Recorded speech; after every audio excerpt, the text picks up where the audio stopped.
శ్రీహరి మంగళంపల్లి గారు రాసినటువంటి ఈ అక్షరమాల చూడండి, తప్పకుండా మీకు ఒక బలమైన సందేశాన్ని ఇస్తుంది. వాడు ప్యాంటు విప్పి చూసి కాల్చినప్పుడు లేవని కళాలు ఇప్పుడు మార్వాడిపై లేస్తున్నాయి. ఎందుకంటే వాడు మా మార్వాడోడు, మరి మా మార్వాడి హిందువు కదా. వాడు లుంబిని గోకుల్ చాట్లలో బాంబులు పెట్టినప్పుడు లేవని కళాలు ఇప్పుడు బాపనోడిపై లేస్తున్నాయి. ఎందుకంటే బాపనోడు హిందువు కదా. వాడు ముంబై తాజ్లో విధ్వంసం సృష్టించినప్పుడు లేవని కళాలు ఇప్పుడు రెడ్లపై, కమ్మలు, కాపులు, వెలమలపై లేస్తున్నాయి. ఎందుకంటే వాళ్ళు హిందువులు కదా. వాడు కన్హయ్యలాల్ దర్జీని చంపినప్పుడు మీ కళాలు లేవనే లేదు. ఎందుకంటే దర్జీలు హిందువులు కదా. వాడు మాల నాగరాజుని నడి రోడ్డులో నరికినప్పుడు కళాలు లేవలేదు. ఎందుకంటే మాల హిందువు కదా.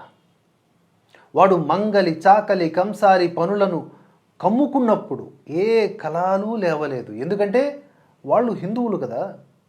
వాడు ఆడకూతుర్లని ఎత్తుకెళ్ళి బొట్టు తీసేసిన, కోసి ఫ్రిడ్జ్లో కుక్కిన నీ కళాలు లేవలేదు. ఎందుకంటే ఆమె హిందువు కదా.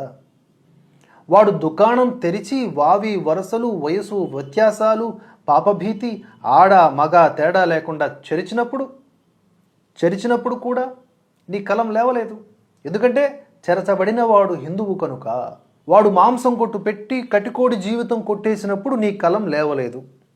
ఎందుకంటే కటికోడు హిందువు కదా. ఇక్కడే పుట్టి, ఇక్కడే బ్రతికి, ఇక్కడే గుడి గోపురాలకు మణులు, మాన్యాలు ఇచ్చిన కోమటోళ్ళు స్మగ్లర్లు అయ్యారు. మీ కళాలకి ఆ కోమటోడు కూతుర్ని మతం మార్చి, ఏమార్చి ఆ కుటుంబం మొత్తం చచ్చేదాకా నీ కలమే కదా కత్తయింది, నీ కలమే కదా నిప్పయింది. ఎందుకంటే ఆ కోమటోడు హిందువు కదా. ఎందుకురా మా దేశం అన్నా, మా ధర్మం అన్నా ఇలా ఏడుస్తారు? మా యాదవ్, మా గౌడు, మా ముదిరాజు, మా క్షత్రియ మాకు మహారాజులురా. మా మాల, మా మాదిగా మా దేశాన్ని సుభిక్షం సంపద్వంతం చేసిన హిందూ చక్రవర్తులురా. ఎవరు ఎక్కడికి గోబ్యాక్ రా గాడిద. నువ్వు ఏ కంచకు చెందిన వాడివిరా గాడిద. ఏ ఇంద్రుడి ద్వార పాలకుడివిరా గాడిద. ఏ దోపిడీపల్లి సమ్మీ కొడుకురా గాడిద. ఏ యముడి పాశమురా నువ్వు గాడిద. గాడిద నన్ను క్షమించుగాక. కలం అంటే మా సరస్వతి అమ్మవారి ఆయుధంరా.